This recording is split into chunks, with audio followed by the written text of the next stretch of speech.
प्रणाम पंडित जी। खुशी रहा बाबू, पंडित खुशी जी। खुशी रहा, खुशी रहा। आओ समाचार सुनाई पंडित जी। समाचार तो ठीक है बाबा बुआ। गई रही है एगो जजमनिका में, तो आवत तनी है तो कहनी है कि तारा यहाँ ढेर दिन से सोचत तनी आवे के। और कुशल मंगल बा न? सब कुशल मंगल बा। अच्छा तो कैसे ओइनी है, कुछ कारण बा, कोनो बात बा? बात एगो यह बा कि एगो हम भाड़ा भखले बानी अच्छा। खोसी चढ़ावे के काली माई के। हम्म, तो पता लगावत लगावत पता लागल ह कि उनके लगे एगो खोसी बा। तो जानते बड़ा गरीब आदमी बानी, हमरा तो जजमनिके से काम चले के बा बबुआ। तो अगर दे दी तो बड़ा बढ़िया हमार काम हो जाए। ए पंडित जी खुशिया तो बा, लेकिन कुछ पैसा वैसा देहब नु?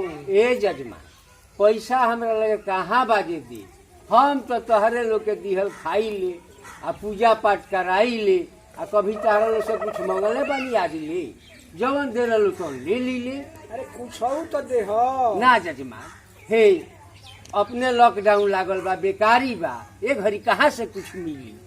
अभी तो बकरियो एक गो खोसी भी आई रहल है। भगवान करिए तो 2 गो भी आई, 3 गो भी आई, 4 गो भी आई। हम तो आशीर्वाद दे।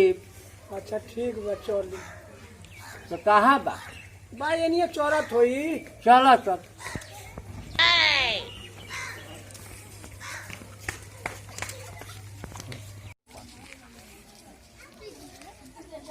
लिए पंडित जी। रसोरिये में ले जाएगी।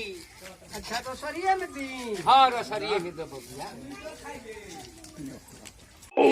हाँ ये पंडित जी हाथी चुकी भाई के न जाई? हैं? का करे, दुख बा तो ले जाए, कोनो उपाय नहीं है। चलिए थोड़ी देर पहुंचा दी। चल आखिर कौन है पर कौन दे हमें दी? पर दे दो। no.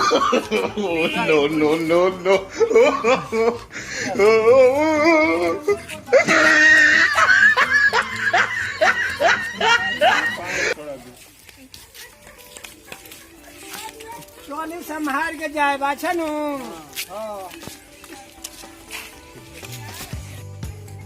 कौन बाबा ते बड़ा खुशी गुल्लिया होता। हो जी हो का लेके तो चलल बड़ा कान पर।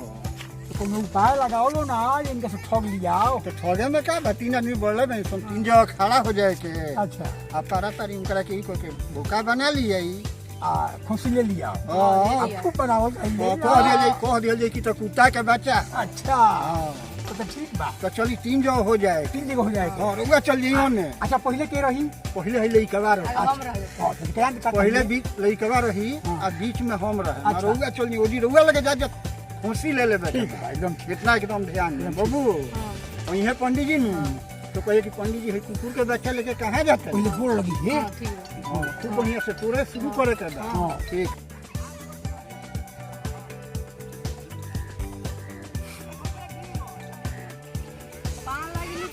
खुशी रहा बाबू, खुशी रहा। अरे कुकुर के बच्चा लेके कहाँ जाता नी? हम जजमान से मांग के ले तनी खोसी, आई कुकुर के बच्चा। हाँ कुकुर के बच्चा हो। हट, कुकुर के बच्चा है। इनके बुझाते। खुशी रहा बाबू, खुशी रहा। भाई कहाँ से कुकुर के बच्चा लेके आओ तनी? कुकुर के बच्चा है। अरे मारे कुकुर के बच्चा अरे लेके हम का पूजा चढ़ावे खातिर जजमान से खोसी के बच्चा ले तनी, आई कुकुर के बच्चा का। अरे खोसी के बच्चा हो कब तुम का? बाबा। हाँ तो का हो? अरे बे महाराज कुत्ता के बच्चा हो। कुत्ता के अरे बच्चा। कुकुर है महाराज, कुकुर हो। कुकुर है। कुकुर है महाराज। यहीं पगला जा गइल जा बनी। जा जा जा। तू पगला गइल बनी। ये कुकुर के बच्चा हो, आई हो कहता ये कुकुर के बच्चा हो। हम पागल भइल बानी कि ओकनी के पागल भइल बाड़े सन। हमार माथा खराब बा कि ओकनी के माथा खराब बा, हमरा समझ में तनिको आवते नइखे। ई का बात ह?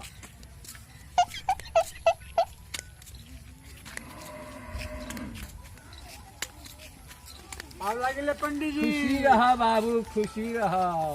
कहाँ गई रही हो? गई रहनी है एगो जजमान की यहाँ से काली जी के एगो खोसी चढ़ावे के। आई कुत्ता के बच्चा कहाँ से ले तनी? कुत्ता के बच्चा हो। बताओ भाई। हम खोसी मांग के ले तनी, काली ए, जी के महाराज। पूजा चढ़ावे के आ कुत्ता के बच्चा हो। रो पगला गइल बानी। हाँ हाँ कुत्ता के बच्चा हो। हम ही पगला गइल बानी। हाँ हाँ हाँ ठीक ठीक उल्टा, ठीक। है? राम राम राम रे वो पंडित हो गई का करतानी महाराज।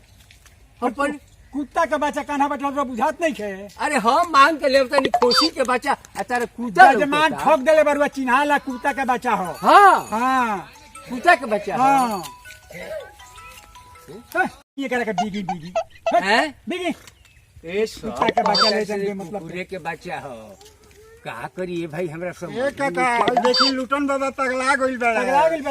हां हम कहत हन हमरे के पागल कहत है कुकुर के बच्चा लेके जाता हम रे। पागल बनी की बहुत कनी के पंडित पागल बन बारे तनी को छनी खिलाफ महाराज।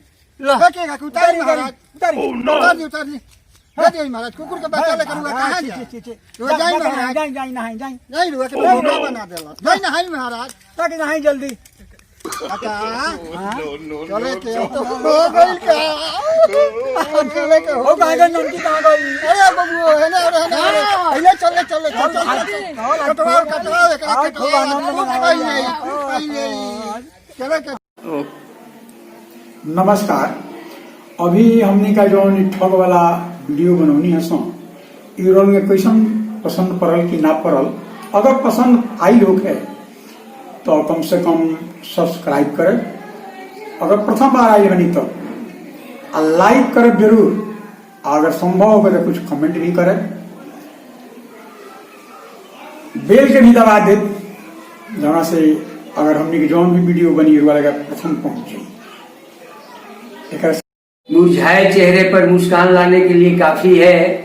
इसके साथ आप लोग जीएम भोजपुरी को अवश्य याद रखेंगे और सब्सक्राइब करेंगे, लाइक करेंगे और कमेंट भी करेंगे, जिसमें हम लोग को जो बुराइयां हैं उसको हम लोग दूर करेंगे। और इसके आगे सफाई अभियान पर हम लोग एक कल परसों वीडियो बनाने जा रहे हैं, तो उसे आप अवश्य देखेंगे। सफाई अभियान वाला कॉमेडी का मतलब ये नहीं है, कुछ उसमें शिक्षा भी होना चाहिए। कला के माध्यम से हमारे समाज को बुराई को मिटाने के लिए एक कला बनाया गया है। जय हिंद जय भारत।